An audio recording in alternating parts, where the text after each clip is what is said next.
Bom dia, bom dia. Alguém faça só um sinal para ver que está tudo bem. Saudações a todos. E, antes de mais, pois é um gosto poder estar aqui diante de vocês, pois um domingo mais. E sem querer ser repetitivo, não é? Mas que dentro daquele pensamento que trago, que é da parte de Deus, eu gostava de poder falar acerca do que é o privilégio, não é? O privilégio que é eu poder estar aqui diante de vocês e a responsabilidade, mas e iniciando com um versículo que vem no Evangelho de João, capítulo 1, versículo 12, um versículo muito conhecido, mas que eu gostava de que colocássemos como base, pronto, dentro do que eu vos vou partilhar, o privilégio que é realmente hoje ser o que é um filho de Deus. Então, no Evangelho de João, capítulo 1, versículo 12, diz que, no entanto, a todos os que receberam, aqueles que creem em seu nome, deu-lhes o poder, noutras versões fala acerca do direito, de serem feitos filhos de Deus. Filhos nascidos não do sangue, nem da vontade do homem, mas de Deus. E esta é uma verdade que muitos de nós podemos testemunhar naquele dia de onde realmente podemos nos render, de onde podemos nos ter humilhado, ter descido à nossa realidade, ter-nos realmente poderes visto diante de Deus e a partir daí, quando nascemos de novo, Deus diz que nos dá esse poder, essa autoridade e nos dá esse direito. Né? Se algum direito podemos ter, hoje em dia, é realmente sermos chamados filhos de Deus. E com este versículo, não é? Este versículo gostava de poder expor este pensamento que vos trago aqui neste tempo. Não pude ouvir todos os estudos do encontro. Digo-vos que não é fácil. Imagino muitos de vocês, ou uma boa parte, puderam ter estado estes dias aí no Porto a escutar a palavra de Deus. Tivemos o Miguel que já pôde ter iniciado depois desta reunião, podermos partilhar a palavra de Deus e poder sair aqui eu que, de alguma maneira, pois não me considero de um estatuto tão elevado para podermos estar aqui assim diante de vocês. Isto não é uma falsa humildade, é uma realidade. É alguém que realmente hoje trata de querer viver na palavra, muitas vezes não conseguindo, mas tratando de poder ser fiel. E este privilégio eu hoje gostava de partilhar porque eu o sinto, podendo estando aqui nesta ilha, juntamente com o grupo que vocês conheceis, lutando por realmente poder viver o Evangelho e lutando esta boa batalha. É um privilégio muito grande que Deus nos dá e gostava que cada um de vocês também, cada um que possam estar a ouvir, estarem desse lado, pudessem assumir e sentir esse peso e ao mesmo tempo também essa responsabilidade. Deus realmente nos dá o direito realmente de ser chamados seus filhos. E ser um filho de Deus não é qualquer coisa. É algo que tem a ver com uma eternidade, tem a ver com uma promessa, mas tem a ver com um milagre, com o poder de Deus manifestado nas nossas vidas. Então, como Paulo já o dizia, já não sou eu que vivo, é Cristo que vive em mim. E vamos poder sair aqui, então, aqui a Colossenses, um versículo que Paulo deixava e também dar então seguimento a esse pensamento. Colossenses capítulo 1, versículo 21.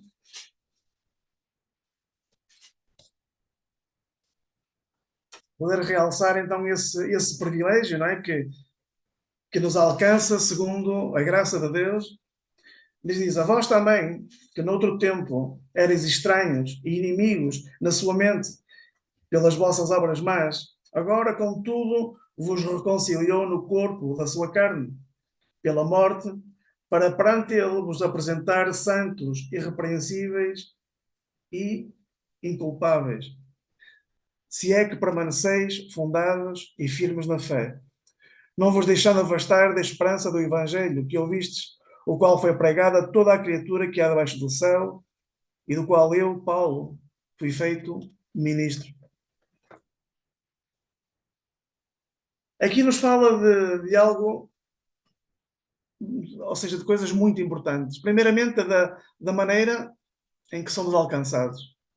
né?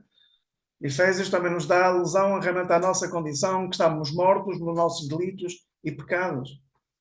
Aqui nos fala, inclusive, que nós vivíamos afastados, inimigos, a nossa mente nos leva a viver de uma maneira contrária, e desta maneira Deus nos alcança. E diz que somos adotados. Né? Somos adotados, ou seja, um pai que adota um filho, hoje em dia mesmo, quando realmente de uma maneira humana, se queremos colocá-lo desta maneira, podemos ver que tem que haver um desejo muito forte de uns pais quererem adotar um filho. E isto para podermos, se calhar, de uma maneira humana, alcançar o amor de Deus, de onde na qual fez tudo, para nós realmente podermos estar nesta situação tão favorável, onde podemos viver este privilégio. Aqui nos fala, aqui no 22, que agora contudo diz que vos reconciliou. E o apóstolo Paulo nos fala, logo no final do versículo 23, diz que no qual eu fui feito ministro. É? Ou seja, além do privilégio de realmente que nos dá, realmente de podermos ter esse direito, de sermos chamados filhos de Deus, Deus nos dá um encargo, uma tarefa. É? Paulo nos fala que em Coríntios que somos embaixadores, nos dá, em Coríntios também nos fala acerca do ministério da reconciliação. Ou seja, isto não é pouca coisa. Estamos a falar de algo tão grandioso ou glorioso, como queiramos colocar o adjetivo, e eu estou-vos a dar ênfase a tudo isto porque eu realmente não era merecedor de absolutamente nada. Pelo contrário, conforme aqui o apóstolo Paulo fala aqui, a vós que no outro tempo eras estranhos, inimigos na sua carne. Desta maneira nós fomos alcançados e fomos reconciliados com Ele. Houve uma reconciliação. E esse Ministério da Reconciliação que eu gostava também de poder falar, porque conforme temos este privilégio, Deus também nos mostra a responsabilidade, e a responsabilidade tem a ver com este Ministério da Reconciliação, na qual nós somos portadores desta mensagem de salvação, onde na qual temos que viver de maneira digna. Temos que ser luz, temos que ser sal, temos que ser embaixadores, temos que ser ministros. Ou seja, isto podemos ler a palavra de Deus e vemos, mas realmente quem sou eu? Para Deus realmente me confiar todas estas coisas. Mas também podemos ver, não é? Podemos ver, segundo a palavra de Deus, segundo as suas promessas, que já estava no coração de Deus, pois todas estas coisas. Vamos poder ler em Romanos, realmente, que nós somos como um remanescente, segundo a eleição da graça. E isto é algo tão...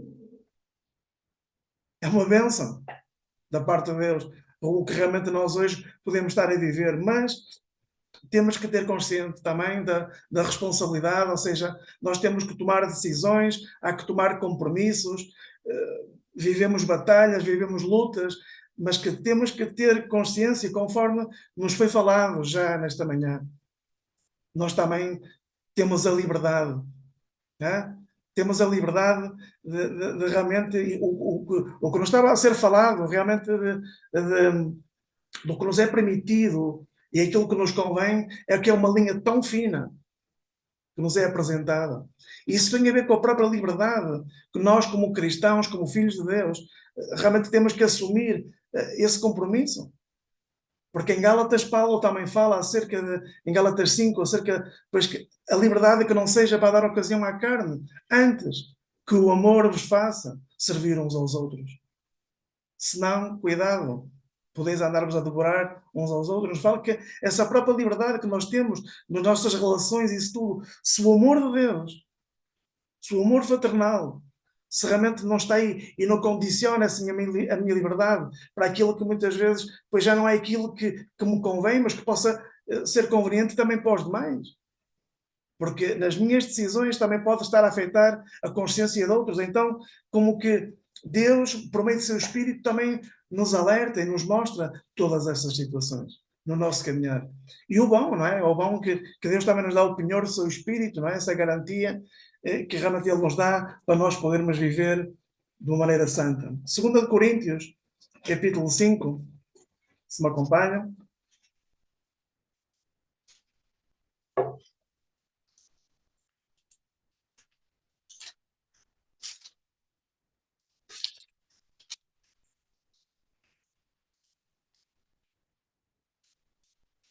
Então, 2 Coríntios, no 5, 17, logo no princípio, no versículo 11, aqui na minha Bíblia já se encabeçalha o ministério da reconciliação. Então aqui diz que no 17, portanto, se alguém está em Cristo, nova criatura, é nova criatura. E as coisas velhas já passaram, diz que tudo se faz novo. E tudo isto provém de Deus, que nos reconciliou consigo mesmo, por Jesus Cristo, e diz que nos deu o ministério da reconciliação. E diz que isto é, Deus estava em Cristo reconciliando consigo o mundo, não imputando aos homens os seus pecados, e nos confiou a mensagem da reconciliação. De sorte, diz que somos embaixadores por parte de Cristo. Como se Deus por nós rogasse. Rogamos da parte de Cristo que vos reconcilieis com Deus. Aquele que não conheceu o pecado, ele o fez pecado por nós, para que nele fôssemos feitos justiça de Deus. Estes são versículos que escutamos tantas vezes, não é? Mas que podemos ver, não é? Ou podemos ver, segundo o que nos está aqui apresentado, este Ministério da Reconciliação, podemos ver o plano e o propósito de Deus para as nossas vidas, para os seus filhos. Deus não nos resgata, não nos dá a vida, não nos coloca numa situação favorável para depois podermos viver unicamente para nosso próprio proveito. Isso é algo que a seu dia, pois, como que foi uma luz que se abriu no meu próprio entendimento, onde realmente me levava a que eu não pensasse tanto em mim próprio, mas pensasse nas coisas de Cristo Jesus. E quando nós estamos a falar do ministério da reconciliação, estamos a falar de um rogo, de um apelo, estamos a falar de um chamado que Deus trata de poder fazer a todo o ser humano. E isto, claro, hoje em dia, não é? Hoje em dia, onde podemos nos dar conta da frieza que há, da resistência que há, de tantas situações que ao nosso redor que nos leva muitas vezes não sei se duvidar será a palavra certa, mas que nos leva a distrair-nos, a estarmos involucrados muitas vezes naquelas coisas que pouco aproveitam. Né? Temos que realmente nos centrar realmente naquilo que fomos alcançados, que tem a ver com as coisas que são eternas, tem a ver com aquelas coisas que realmente trazem essas riquezas espirituais, de onde realmente podemos encontrar a paz, de onde podemos encontrar o gozo, de onde realmente podemos encontrar o propósito de Deus nas nossas vidas. Então, aqui nesta parte, aqui, se alguém diz que está em Cristo, se realmente vivemos na palavra de Deus, podemos viver na fé, podemos ver que nova criatura é, diz que as coisas velhas passaram, diz que é feito tudo novo, ou seja, como Deus começa a transformar as nossas vidas. Há uma renovação espiritual que nos leva a realmente a estar atentos, a viver diligentes nesta palavra. Porque podemos correr o risco de nos podermos desleixar, não estar tão despertos a estas verdades. Então, pronto, então podemos ver aqui também como Deus trata de nos poder dar um ministério da reconciliação.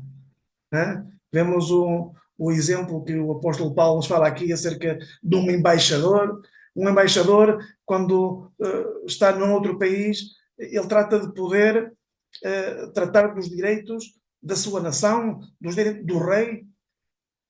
Trata de realmente poder, não é, que uma embaixada que quando está noutro país tenha como um estatuto próprio, algo que realmente ali naquele lugar tenha algo diferente. E nas nossas vidas nós temos que senti-lo, porque a palavra de Deus diz que o cristão vive no mundo, mas que não vive como o mundo, e trata de poder ser realmente diligente nas coisas do seu reino, de onde realmente nos preocupamos, de onde podemos apelar e poder falar acerca das coisas, realmente dessas que seja uma nação santa, conforme o apóstolo Pedro também fala. Sacerdócio royal, nação santa, povo escolhido, realmente para poder proclamar as admiráveis obras de Deus. Isto é um privilégio tão grande, onde cada um de nós, como filhos de Deus, podemos ver e sentir este peso no realmente de Deus. Mas porquê eu? No meio de tanta gente, Deus me escolheu a mim, escolheu a ti, realmente para poder estar aqui. Ou seja, não estamos unicamente num local de paz, num local de bem-estar, num local onde podemos estar separados. Não, um local onde realmente, onde tem que reinar é o Espírito de Cristo. Onde realmente, onde tem que ter esse peso são as coisas santas, essas coisas, conforme falava em Colossenses, os santos, irrepreensíveis. Isso é uma palavra que traz um peso muito especial, onde na qual, pois, cada um tem que almejar. Eu tenho que ter esse desejo de realmente poder viver essa vida.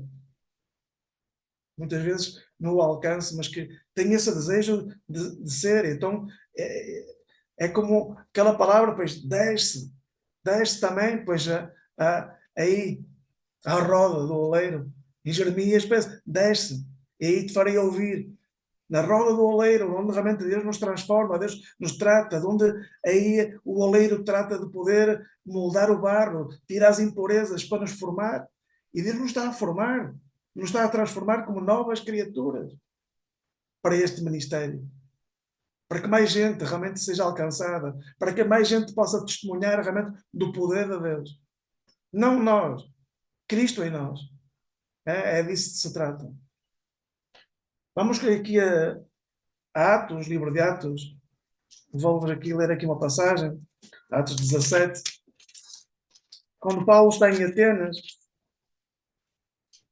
e pronto, e dá um dos seus discursos, aí, junto aí, está no Areópago, aí um local importante, onde não eram todos que discursavam aí. Estamos a falar de Atenas, estamos a falar na Grécia, de onde, isto só para nos situarmos também, de onde aí se juntavam todas aquelas pessoas que se consideravam sábias, importantes, todos aqueles filósofos, onde tratavam de poder discutir todas aquelas coisas da época.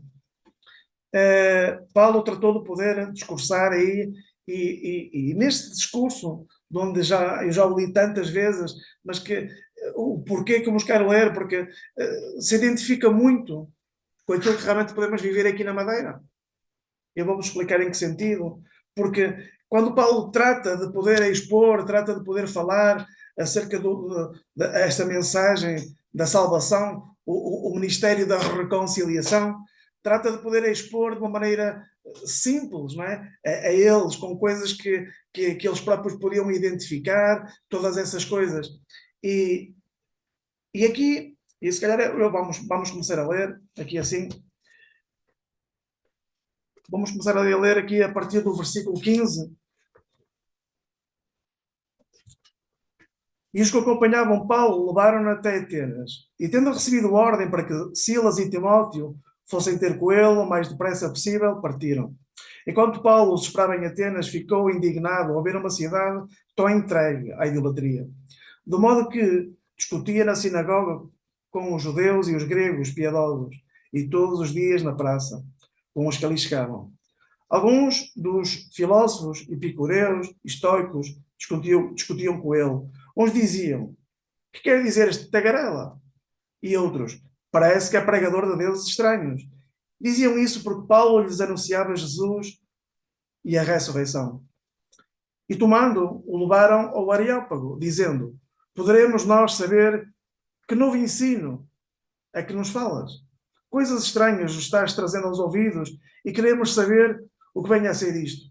Ora, todos os atenienses e estrangeiros que lá moravam, de nenhuma outra coisa se ocupavam, senão de dizer e ouvir a última novidade.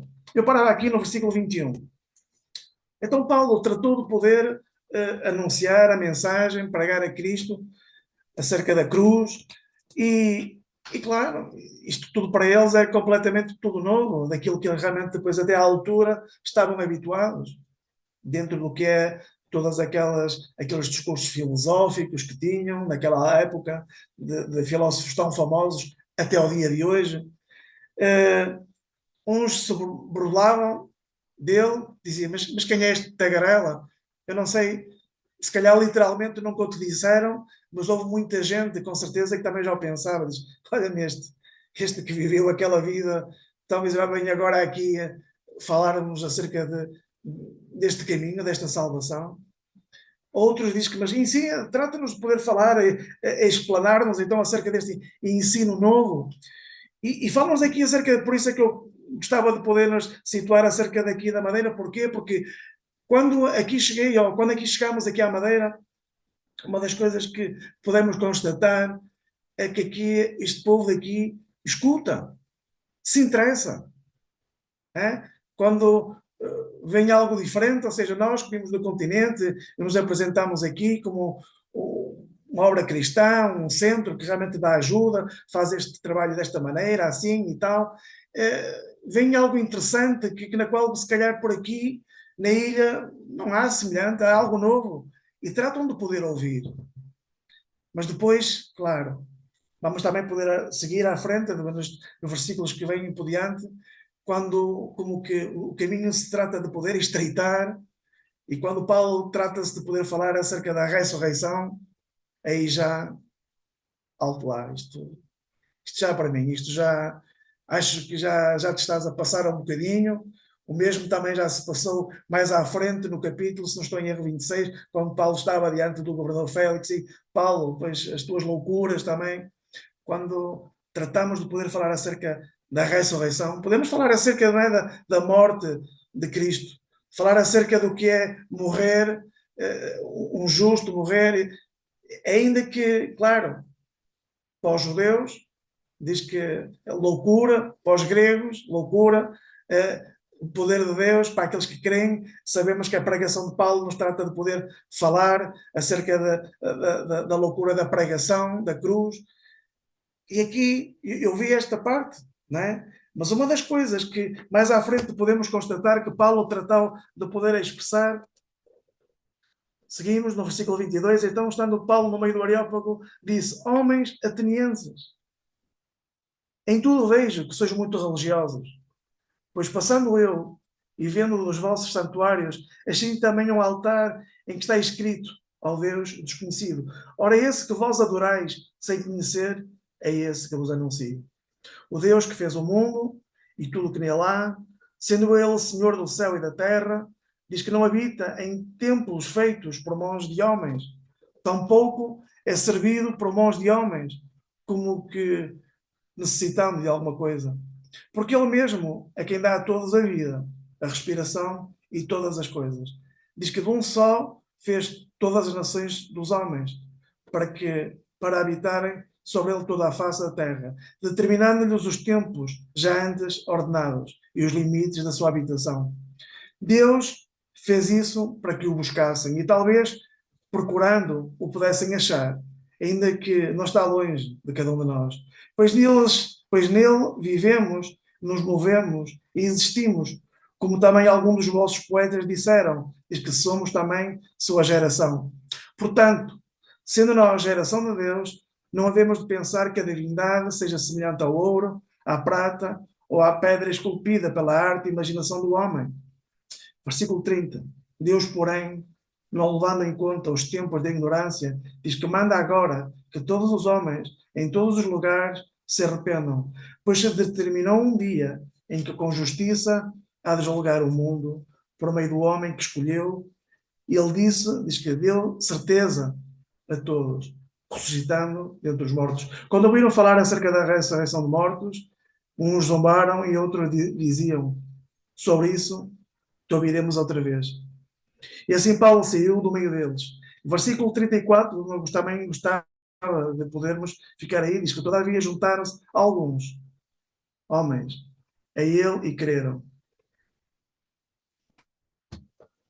Este versículo, o versículo 34, depois, era só vou aqui molhar um bocado a garganta.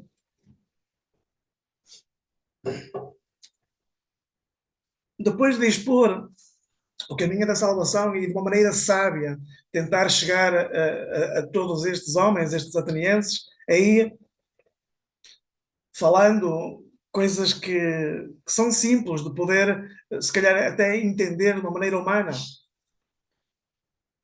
mas depois acaba podendo recalcar nesse momento onde o poder de Deus se manifestou na ressurreição de Cristo. Foi a prova maior que Deus, uma evidência na qual Deus tratou do poder. E depois, mais tarde, podemos ainda poder acrescentar quando tratou do poder derramar o Espírito Santo nesse dia de Pentecostes. Então, no versículo 34 diz que todavia juntaram-se alguns homens a ele e creram, entre os quais estavam Dionísio, o Areopagita, e uma mulher por nome Damaris, e com eles outros. Mas vimos aqui poucos, e me chamava isso muita atenção. Nós estamos a falar que não foram muitos. Mais tarde, se calhar, podemos encontrar nas várias pregações de Paulo, de Pedro, muita gente convertida a uma mensagem. Aqui diz que foram poucos. Diz que foram alguns. Não diz poucos, falam alguns. Fala aqui o nome de umas quantas pessoas. E de alguma maneira, gostava que esse privilégio, conforme nos iniciei a partilhar, esse privilégio que muitos de nós, por termos querido, aceitado o Evangelho, somos privilegiados. Por termos aceitado realmente esta palavra, a atesouramos no nosso coração, a podemos ter recebido com fé, marcou uma diferença muito grande. Estes homens trataram de poder querer saber mais acerca do caminho, da salvação, mas diz que foram poucos. E vamos poder dar aqui seguimento, que eu gostava de poder ir aqui a Romanos 11, onde também o apóstolo Paulo aqui nos fala acerca do remanescente de Israel. E aqui neste capítulo, eu gostava, se calhar aqui só de poder recalcar aqui um versículo, onde nos fala aqui no versículo 22, 11, 22 de Romanos, quando nos começa aqui a falar, até começa aqui a partir do versículo 20, aqui podemos encontrar como que uma conversação. Desde logo nos primeiros versículos, vou só resumir aqui rapidamente, logo nos primeiros versículos, como que Paulo trata de poder, primeiramente, fazer uma questão: será que Deus rejeitou o seu povo? O povo judeu? Deus não rejeitou o seu povo. Deus se aproveitou da situação de incredulidade do seu povo e nos coloca um exemplo, o exemplo de Elias, que de alguma maneira se viu também numa altura da sua vida, do seu caminhar, numa situação tão difícil, onde estava a ser perseguido, e ele aqui como se tivesse queixado a Deus. Como Deus, então tu não fazes nada, permites que todas estas coisas aconteçam. E a resposta de Deus, diz no versículo 4, diz: qual foi, porém, a resposta divina? Diz que reservei para mim 7.000 homens que não dobraram os joelhos diante de Baal. Estamos a falar que os profetas, naquela altura, estavam a ser perseguidos. Deus trata sempre de poder cuidar de um remanescente, de alguém que Deus vê os seus corações. Trata de poder, não é, saber e colocar-nos numa situação de privilégio. Eu tratei de poder reservar para mim 7.000 homens que não dobraram. Tu queres ser um desses?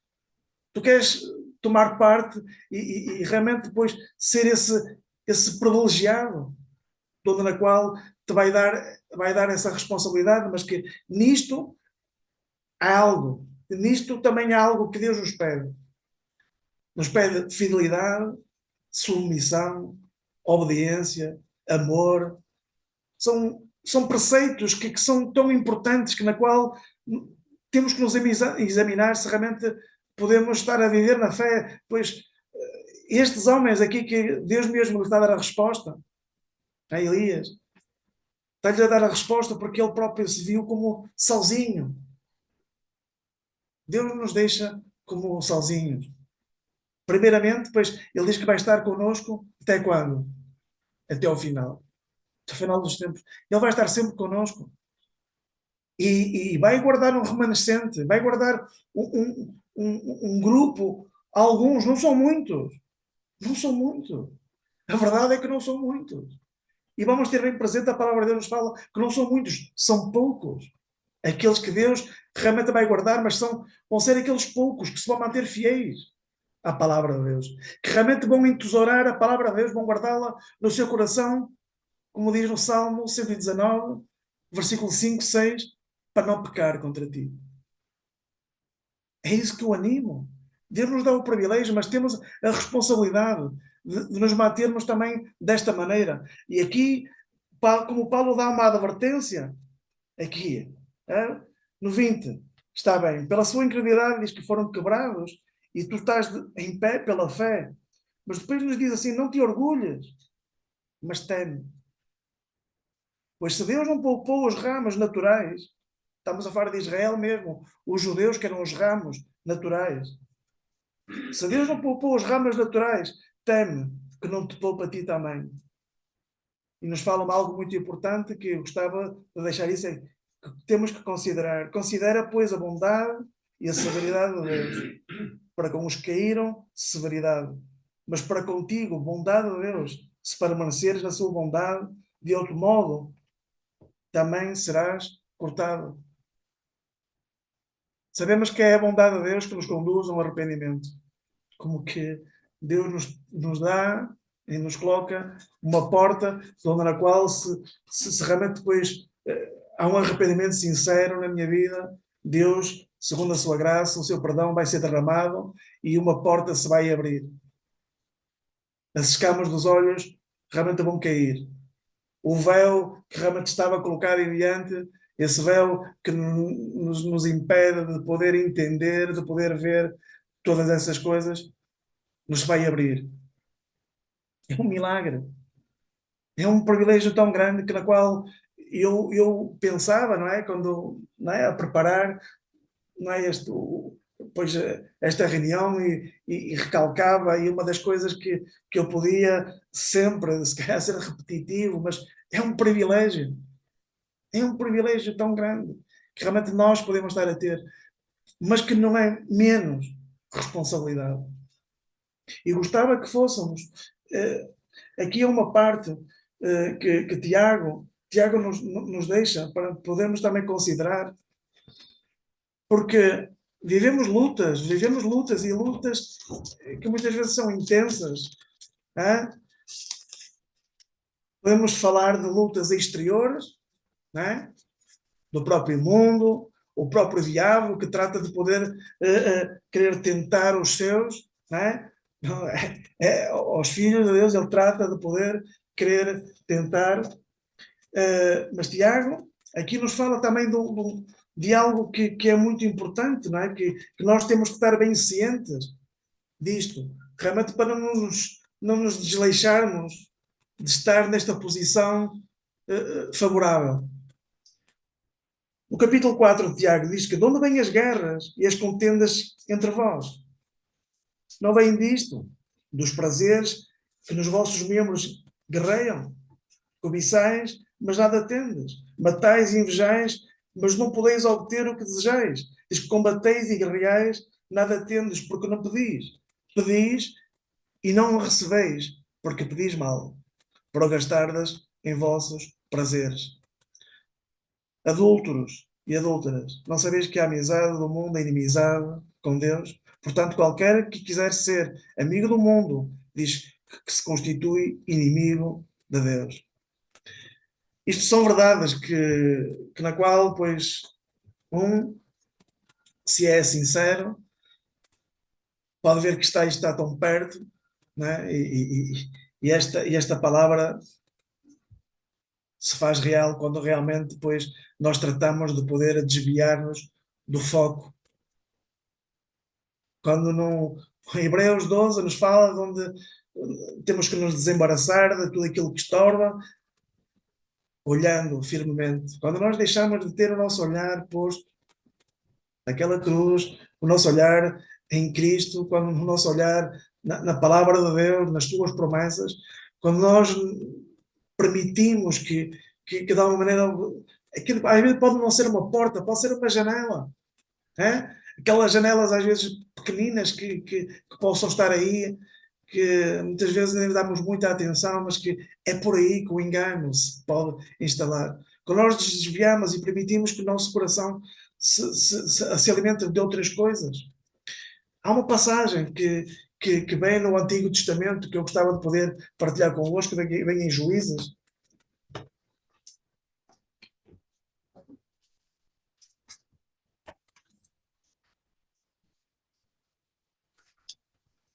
Juízes 2.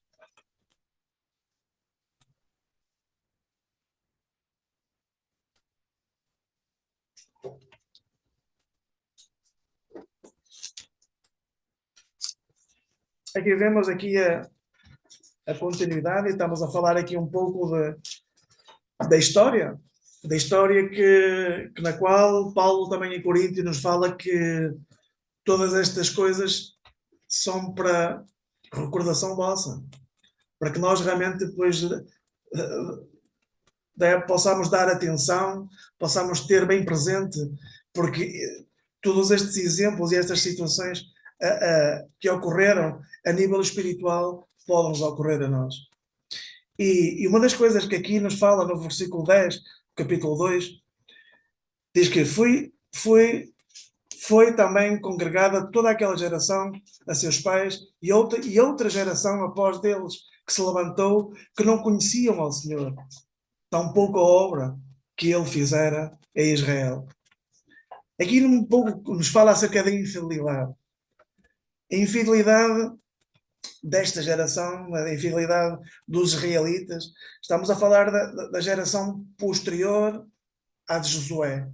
Estamos a falar daquela geração que tratou de poder estar na terra de Canaã, de onde realmente atravessou esse rio Jordão, tratou de poder aí mesmo avançar, conquistar Jericó, todas essas coisas, e mais para a frente, no decorrer de tudo isso, os que estamos um pouco familiarizados na história de Israel, todos estes processos, onde no capítulo 24, Josué nos fala, daí trata de poder reunir o povo, trata de lhes poder falar acerca do que, realmente de poder renovar a aliança com Deus, muito bem, eles trataram de poder muito prontamente dizer que sim, e Josué disse-lhes, amigos, não, isto não é bem assim, isto não nos vamos precipitar, não vamos estar aqui a querer tomar compromisso com um coração incorreto. E eu penso que muitas vezes hoje há muitos cristãos que tratam de querer viver muito com um coração que não está limpo diante de Deus. Que onde realmente Deus não é o centro da sua vida, o amor de Deus não está. O amor ao irmão não está. Faltas de perdão muitas vezes existem e vivemos e deixamos andar como se isso não passasse nada. Aqui, não é? Neste capítulo 2, versículo 10, nos fala aqui de uma geração que se levantou, que não conhecia o Senhor e tampouco a obra que ele fizera a Israel.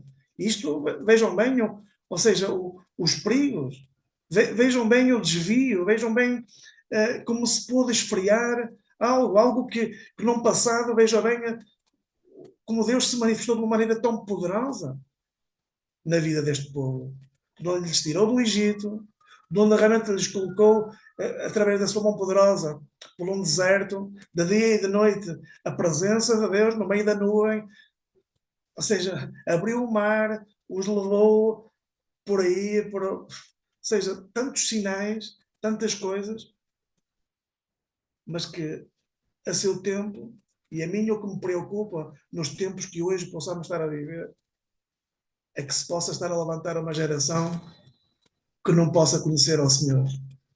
E isso tem a ver comigo. com o meu testemunho. Isso tem a ver com aquilo que eu posso estar realmente a poder a vivenciar no dia de hoje. Porque uma das coisas que eu tenho de ter bem presente nesse privilégio, nesse ministério que chegou à minha vida, é algo que tenho que ser fiel. A responsabilidade de poder seguir levando a cabo esta palavra. Poder falar conforme o apóstolo Paulo falava, esta gente, mas determinou, Deus passou pelos tempos de ignorância, mas determina, e toda esta mensagem, que na qual hoje em dia pode ser muito dura, mas que eu sei que é exigente, eu não posso deixar-me enganar com os afanos do dia a dia. Eu não me posso deixar enganar pelas coisas que muitas vezes têm a ver unicamente com o meu proveito próprio. Muitas vezes até do engano de querer glorificar o homem e não glorificar a Deus. Isso é o erro, é o engano que muitas vezes se instalam. Se levantar uma geração que não conhecer o Senhor, é claro que essa geração podemos pensar que tem que tomar as suas próprias decisões. E cada um tem que tomar as suas próprias decisões. Mas que eu tenho responsabilidade sobre isso. Eu não posso estar a ver gente. É como a palavra de Deus nos fala acerca dos atalaias, em Ezequiel. Eu poder estar a ver que gente que não está a fazer as coisas corretamente, gente que se está a desviar, e eu não. Eu penso que Deus aqui nos fala acerca da infidelidade dos israelitas. Deus, de alguma maneira, também espera da minha parte é que realmente depois eu seja fiel. E uma das coisas que nós podemos pensar e que está sempre presente, né, no coração de Deus, para as nossas vidas, para a sua obra, para os seus escolhidos, é que o instrumento do arrependimento está disponível. Sei que está disponível. Não queiramos viver enganados.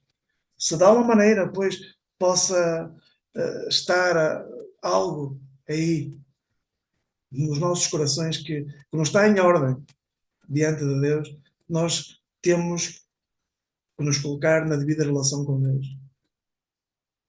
Para que aquilo que possa vir por detrás, na minha vida, eu realmente possa ser um reflexo de Cristo.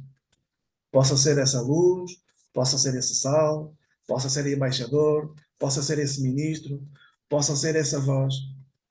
Isso é o para qual nós fomos alcançados. Podíamos falar de outras coisas que muitas vezes nos dedicamos e não tratamos de poder dar a devida importância ou a devida prioridade, né? Que a palavra de Deus nos ensina, na qual nós temos que viver. Eu espero que não me tenha alongado. Dou graças a Deus realmente por poder estar nesta situação diante de vocês, de poder partilhar. Estou agradecido por fazer parte desta obra, onde estou a ver aqui os meus irmãos diante de vocês. Estou a ver-vos a todos, os que estou a ver, e na verdade agradecido e contente por podermos ser família, ainda que muitos de nós estamos longe da vista, mas perto do coração. Por vezes nos custa utilizar, mas que o amor de Deus tudo cobre. Que temos de estar aí, na verdade, é algo que temos bem presente e que de resto, pois que Deus nos abençoe, que nos ajude também a seguir em frente e poder proclamar, pois, esta palavra que é poderosa. É um privilégio muito grande, realmente, sermos seus filhos, mas temos esta parte de responsabilidade. Mas, bom dia e que Deus nos abençoe.